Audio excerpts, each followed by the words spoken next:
said, my name is Joe Mayer. We'll be going through the work item management using the OSLC API. So today, really just to give you guys an overview of what we're going to cover, we're going to talk about why you guys need to know this, why we think it's important.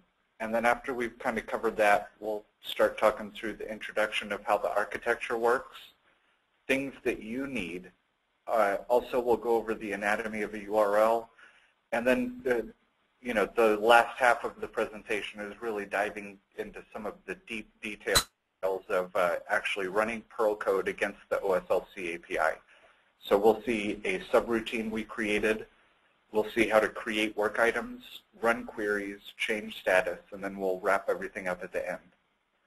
So as Pat said, please, as we're going through, capture your questions in the question and answer section. And, please feel free to ask anything that you need. Essentially, some of the things that our customers have used this API for is creating custom integrations with other tools.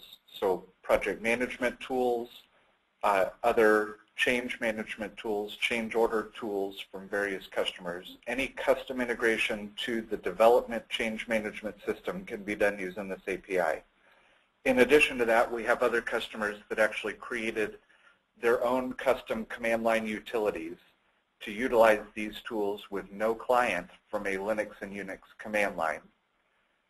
And also, we've seen some customers use this to export data into their own custom format so that they can pull it out in a custom format that then lets them do any kind of specialized reporting that they need that's not supported today within the products.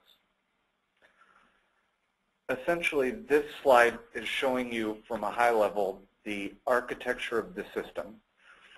Right now, everyone who's using Jazz has an RTC server and has a client connecting over HTTP.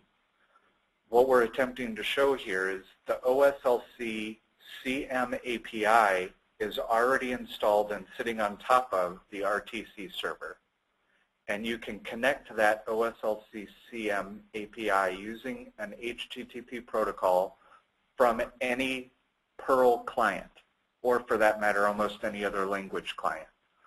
So the OSLC API, essentially what you can use it for is to have any machine anywhere, whether it's a RTC client or not, can access the RTC data to pull information, add create records, query records, modify existing items, or really anything else. And really, as another note, today we're going to show you how to do this using Perl, but really almost any other language can support the HTTP requests that are required to interact with the OSLC CM API.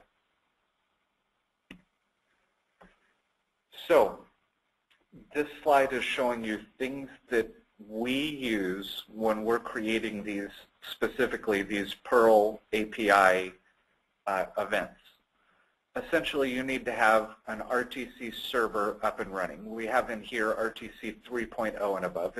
It really should say RTC 2.0 and above, because the original OSLC API really began in the 2.x RTC releases. I think most all of our customers today are up to at least 3.0, if not even beyond that. So, hopefully everyone is up to this level.